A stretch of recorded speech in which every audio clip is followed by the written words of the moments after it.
Moving along to what I mentioned at the start of the segment, you've written about how many on the left believe lies about climate change. For example, 71% of Democrats, compared to only 30% of Republicans, believe that climate change is increasing the cost of natural disasters as a percentage of GDP. Have you got other examples where those on the left who say they champion the science and the facts are pushing untruths?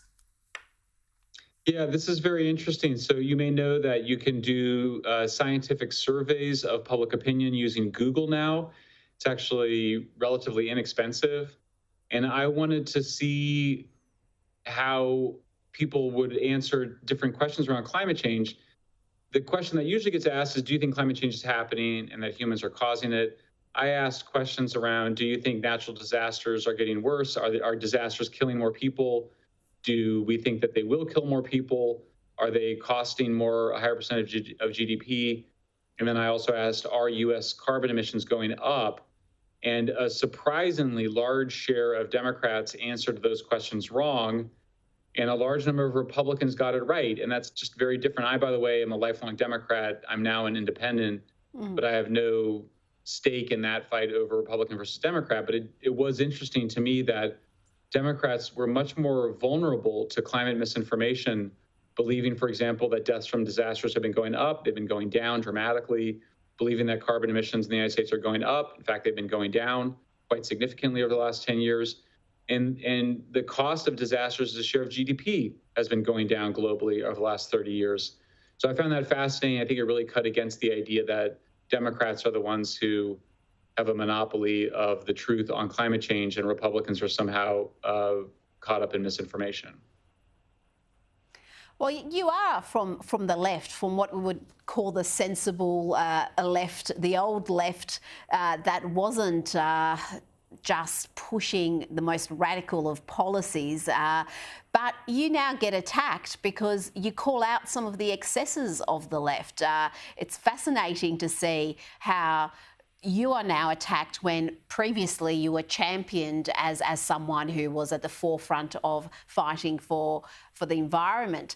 Just lastly, I want to ask you, you mentioned drug deaths and the numbers soaring there in the US. Were a long-term advocate for decriminalising drugs. Has your position on that changed given what you're seeing with the data, or do you still believe that's the best way to help people? Yeah, I mean, my view is basically that, if somebody is using drugs in the privacy of their own home, if people want to kill themselves on heroin, fentanyl, and meth in the privacy of their own homes, I don't think that should be a priority for society to deal with.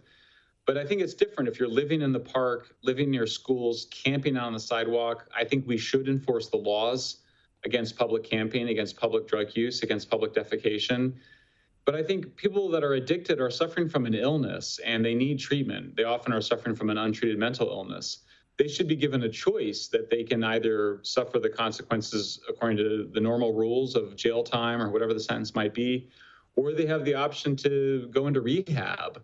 That's what I thought, actually, in the 1990s that we were advocating. I was disappointed to discover that that wasn't what we were advocating. So you can see why I've been so focused on this issue. 300 times more people died from illicit drugs last year than died from natural disasters in the United States. Clearly, drug deaths Wow. are the most important issue, not climate change. No, and I'm glad you are writing about it. We'll look forward to your book. I think it's going to be released late October. Michael Shellenberger, thank you for joining us tonight. Thanks for having me, Rita.